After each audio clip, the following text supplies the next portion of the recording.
Kak, permisi kak, boleh minta waktunya sebentar? Kakaknya lagi apa? Lagi Roblox sih tadi. Boleh minta waktunya sebentar untuk wawancara nggak kak? Ya, mana nih kita? Ayo kak. Nah, Center kayak sebelumnya kita boleh tahu dulu nggak nih nama dan prodi kakaknya? Oh, dari saya dulu. Nama saya Niswa Zahiro dari prodi bahasa Inggris kelas A1. Nama aku Aisyah, aku juga sekelas sama Niswa dari kelas A1 prodi bahasa Inggris. Nama aku Nazla Milana, saya juga sama sih sama mereka sekelas. Kita bareng-bareng. Nama aku Delia dari prodi BK. Saya Deden Hasanuddin dari prodi Pendidikan Matematika Non-Reguler. Halo, nama saya Siska Rizkiani. Saya dosen di Pendidikan Bahasa Inggris. Kita wawancaranya.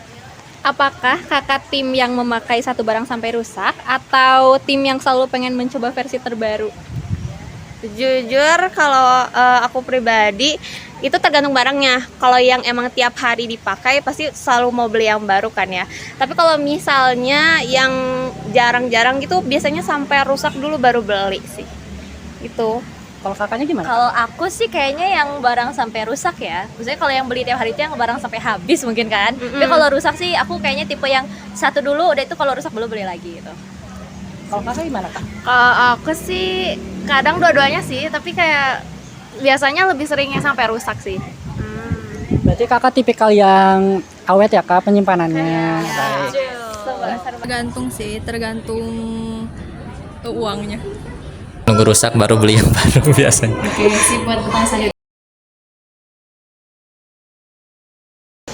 Oke, lanjut nih. Seberapa sering sih kakak membeli barang versi terbaru itu atau mengganti barang yang masih layak pakai hanya karena ada model yang baru? Jadi seberapa sering gitu? Jarang, jujur, jarang. Soalnya bukan tipe orang yang FOMO-an banget, apalagi terkait barang ya, jujur. Udah sih, jarang. Ya, kalau aku jarang sih. Mungkin kalau buat versi terbaru cuma nambah beda dikit ya. Mungkin kayak cuman dari kemasan atau gimana. Tapi kayaknya aku bakal tipe yang jarang, nggak sering banget kalau cuman karena ada yang versi terbaru. Kayaknya enggak.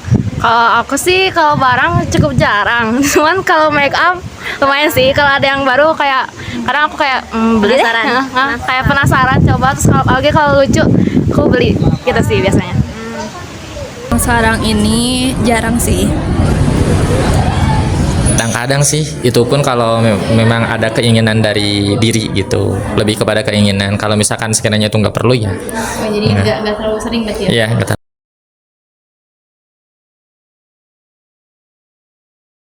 Ya, apa sih pemicu kakak untuk melakukan pembelian yang tidak terencana? Kira-kira apa nih? Pemicunya karena tiba-tiba pengen.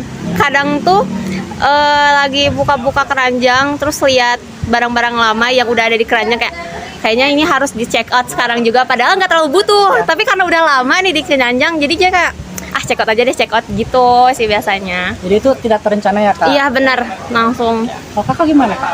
Aku mungkin FYP kali ya. Kalau pengaruh media sosial tuh kadang memang kayak udah pernah nyimpen tapi lihat makin sering lihat kayaknya nih harus beli nih gitu. Mungkin karena sering lewat jadi coba aja beli biar gak penasaran. Kalau aku sih sama juga sih FVP. Soalnya kayak kalau udah ngerasa lebih dari 3 kali Kayaknya harus beli. tertarik lihat terus gak lama. Kalau misalnya sih malam-malam kan kayak subuh-subuh kayak Impulsif banget ceket gitu. Jadi tiba-tiba kebeli udah. Oke. Berarti pengaruh dari media sosial ini cukup besar ya kak? Iya, Berarti, betul. Karena biasanya barangnya bagus, terus unik, lucu, cute, gemes. Oke. Karena biasanya menarik, dari barangnya itu menarik, terus kadang memang itu yang dibutuhkan. Biasanya sekarang lagi butuh itu tuh, itu biasanya suka maksain kalau gitu ya. Itu makanya masuknya ke kadang-kadang gitu. Fleksibel ya? Ya fleksibel gitu.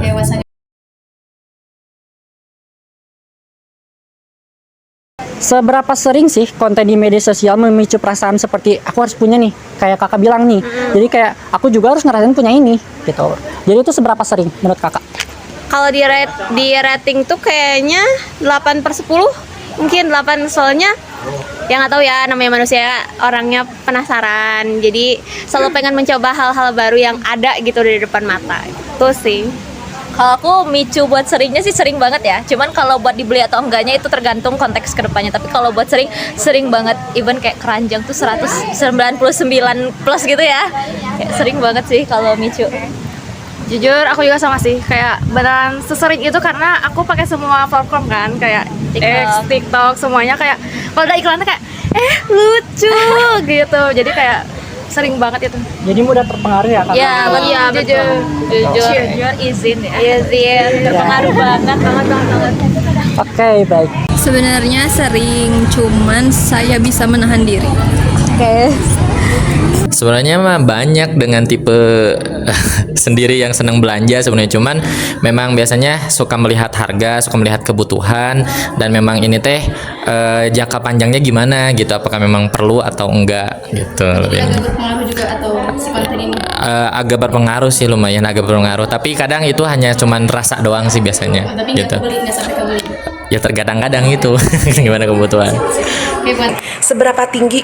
Saya rasa tinggi sekali ya, karena dengan kita melihat salah satu sisi kehidupan seseorang di media sosial yang mungkin ditunjukkan yang baik-baiknya aja, ditunjukkan hal-hal yang terkait sesuatu yang ingin dibanggakannya gitu kan ya. It's fine gitu kan, mungkin itu sebuah pencapaian dari orang tersebut, tapi ketika itu menimbulkan keinginan kita untuk menjadi seperti itu, iya pasti ada sisi itu gitu ya. Jadi tinggi saya rasa iya, akan tetapi nantinya akan dibenturkan dengan hal-hal terkait apakah kita betul-betul membutuhkannya, bukan sekedar hanya ingin gitu ya. Jadi saya rasa tingginya pressure ataupun ajakan yang sangat persuasif di media sosial itu akan tidak akan menjadi terlalu mengganggu ketika kita menyadari benar prioritas kita gitu. Jadi dan kritis terhadap apakah ini kita butuhkan ataupun ini hanya sekedar keinginan. Tapi dengan catatan saya sangat apresiasi terhadap sesuatu yang bentuknya reward gitu ya. Kalau memang itu bisa meningkatkan kemampuan kita dan rasa bekerja kita di masa depan dengan adanya barang tersebut misalnya, saya rasa itu malah jadi produktif gitu ya. Jadi saya pikir hal-hal terkait itu betul-betul harus dilihat dari kondisi psikologi seseorang, di mana keinginannya itu apakah memang betul-betul hanya keinginan atau memang kebutuhan untuk bisa memiliki barang tersebut sehingga bisa lebih produktif. Jadi mungkin tinggi tidaknya yes tinggi, hanya saja itu harus dibenturkan dengan kedewasaan sikap kita masing-masing. Begitu. Oke, baik. Nah, jawabannya sangat kritis sekali Ibu. Terima kasih banyak. Berarti kita juga belajar nih dari media sosial itu kita menggunakan lebih bijak, jangan mudah terpancing nih dengan barang-barang yang branded, baru, versi terbaru gitu. Jadi kita harus bisa melihat skala prioritas juga. Betul ya, kebutuhannya ya. Iya.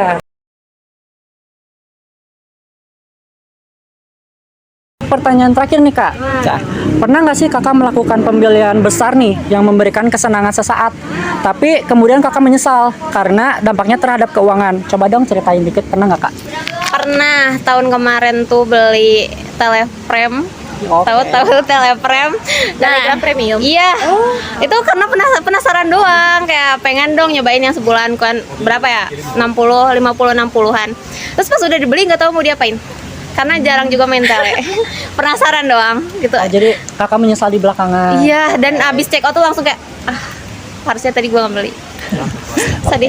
Ya, untuk Kakak bagaimana Kak? Kalau aku sih jujur kayak photocard ya. Kalau kalian K-pop stan mungkin itu paham. Jadi ini tuh versi Jepang, dan karena memang mungkin sangat kapitalisme ya SM Entertainment ini. Jadi mereka tuh ngepasang-pasangin nge-pair gitu. Dan dua bias favorit aku nih dalam satu frame yang sama itu dijual harganya 200.000.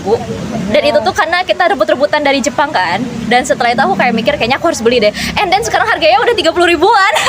Udah kayak under 100 gitu. Sebenarnya nyesel ya karena terlalu buru-buru, cuman ya gimana lah, buat senang-senang aja. Jadi hanya kesenangan sesaat. Saat ya. bener. Aduh, 200.000 bisa buat mie Untuk ayam. Kakak gimana Kak? Aku K-pop fan banget kan. Apalagi aku dulu suka liat NCT. Terlebih NCT Dream, terus sampai aku beli albumnya, terus pas udah beli ya sih seneng banget, kayak lucu.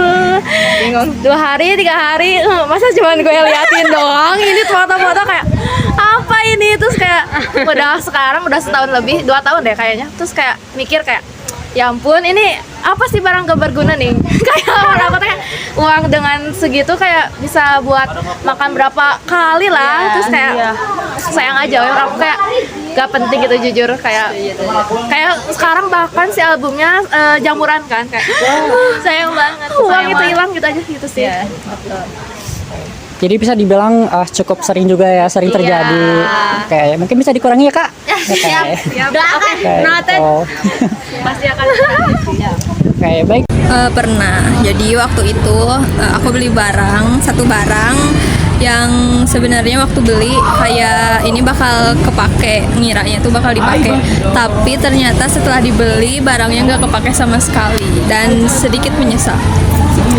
Seperti itu Kak. Pernah, bahkan sering. Ya karena memang salah satunya biasanya yang bikin jadi pemicunya itu karena barang ini tuh sebenarnya masih bagus gitu. Kenapa harus beli padahal yang ini juga masih bisa dipakai? Lebihnya ke sana. Kalau lebih cerita, biasanya yang lebih sering itu kepada barang sih. Lebih kepada barang-barang yang kayak memang baju ataupun kayak sepatu biasanya yang agak ya seperti itu. Biasanya itu agak menyesal gitu, apalagi yang harganya lebih mahal gitu. Tapi jadi pembelajaran buat Iya, jadi pembelajaran sih untuk lebih hati-hati lagi nantinya. Pernah tidak ya? Dibilang pernah. Tentu saja, saya pernah muda, saya pernah ingin diterima di sebuah lingkungan. Saya juga mungkin kurang berpikir panjang terkait pembelian yang saya lakukan. Tentu saja saya pernah. Akan tetapi learning from experience, kita belajar dari pengalaman bahwa itu harus ada kontrol diri, harus first thing first, harus ada kedewasaan dalam memutuskan apakah kita akan kebermanfaatan dari barang tersebut. Lalu kemudian hal-hal terkait kedewasaan secara finansial juga berpengaruh terhadap keputusan saya. Akhirnya selanjutnya akan bagaimana. Jadi kalau ditanya pernah, yes of course pernah. Hanya saja saya kapannya itu gitu kan ya, itu sudah agak lama sepertinya. Tapi itu membuat saya menjadi seseorang yang lebih tahu apa itu prioritas, apa itu kesadaran diri secara finansial, dan hal-hal yang terkait sebaiknya nggak mengganggu gitu ya. Jadi yes pernah. Berarti bisa dibilang Mas itu belajar nih dari masa lalu, pernah melakukan hal itu dan jadi pelajaran di masa mendatang. Oke. Baik, adapun topik dari pembahasan topik kali ini yaitu gaya hidup konsumtif dan hedonisme. Dia memiliki penyebab, dampak negatif, dan upaya pencegahan. Nah, penyebabnya yang pertama adalah pengaruh media sosial dan iklan, lalu tekanan lingkungan pergaulan, dan keinginan diakui dan terlihat keren, serta kurangnya literasi keuangan. Baik, adapun dampak negatif dari gaya hidup konsumtif dan hedonisme ini adanya masalah keuangan dan hutang, menurunnya nilai kesederhanaan, timbulnya rasa tidak puas dan stres, dan kurangnya kepedulian sosial. Nah, untuk upaya pencegahannya nih, yang pertama ada membedakan kebutuhan dan keinginan, lalu ada membuat perencanaan keuangan, lalu ada mengurangi pengaruh media sosial, serta menanamkan nilai hidup sederhana dan tanggung jawab. Baik, mungkin cukup sekian dari kesimpulan topik kali ini. See you.